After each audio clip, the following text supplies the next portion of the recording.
Kembali bersama saya Maido Pelfrina di Rumah Pemilu. Saudara, unggulnya elektabilitas pasangan Prabowo Gibran diikuti dengan naiknya elektabilitas bagian besar partai politik pengusung.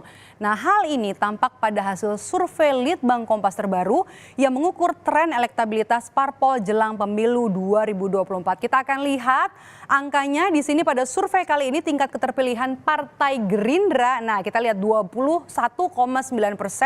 Ini artinya meningkat 3% kalau dibandingkan dengan survei yang dilakukan Litbang Kompas pada Agustus 2023. Nah, dengan angka keterpilihan ini, posisi Gerindra menyusul Partai Demokrasi Indonesia Perjuangan atau PDI Perjuangan. Nah, kita lihat elektabilitas dari PDIP, partai politik pemenang pemilu 2014 dan juga 2019, kali ini ada di angka 18,3%. Ini menurun sekitar 6% kalau dibandingkan dengan survei pada Agustus 2023 atau survei yang paling terakhir dari Litbang Kompas. Nah, kemudian kita akan lihat lagi angkanya peningkatan elektabilitas juga dialami ternyata oleh Partai Golkar yang kali ini mendapatkan angka 8,0%. Nah, ini didapat oleh Partai Golkar dari hasil sebelumnya di survei yang sama di angka 7,2%. Nah, selanjutnya kita lihat PKB 7,4%, ini elektabilitas yang didapat oleh Partai Kebangkitan Bangsa, ini cenderung stabil kalau dibandingkan dengan hasil survei sebelumnya,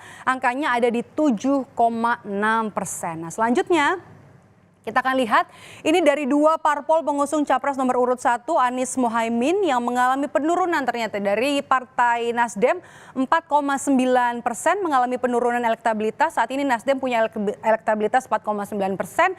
Dari survei sebelumnya, survei Litbang Kompas pada Agustus 2023 ini 5,9%. Nah, kemudian untuk Partai Keadilan Sejahtera atau PKS ini 4,5%, sebelumnya 6,3%. Jadi dua-duanya sama-sama turun. Partai pengusung Anies Mohaimin. Nah, kemudian kita akan lihat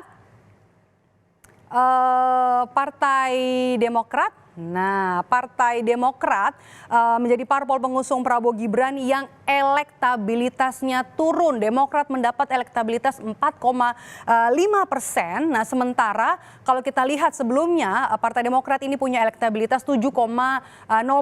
Nah, sementara untuk Partai Amanat Nasional elektabilitasnya juga naik jadi 4,2% kalau dibandingkan dengan periode hasil survei pada bulan Agustus itu ada 3,4%, naik menjadi 4,2%.